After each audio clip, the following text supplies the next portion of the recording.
लग्नाचे दागिने म्हणजे श्रीमंत पेशवाई दागिने. नाशिकचे सुप्रसिद्ध सराफ मयूर अलंकार सराफ.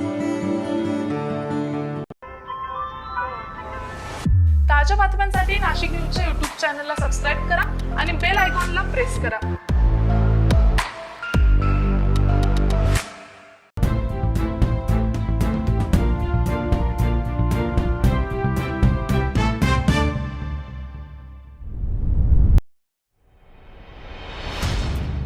नाशिक जिल्ह्यातील निफाड तालुक्यातून एक धक्कादायक घटना समोर आलेली आहे.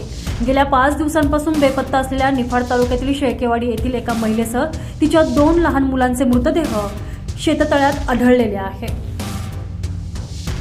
याबाबत काही प्राथमिक माहिती समोर आलेली असून ज्योती जालिंदर कोटकर या आपल्या 5 वर्षाचा मुलगा हरीश आणि 7 वर्षाचा मुलगा कृष्णा याच्यासह 5 फेब्रुवारी रोजी सकाळी 8 वाजेपासून घरात कोणालाही न सांगता घरातून निघून गेलेल्या होत्या.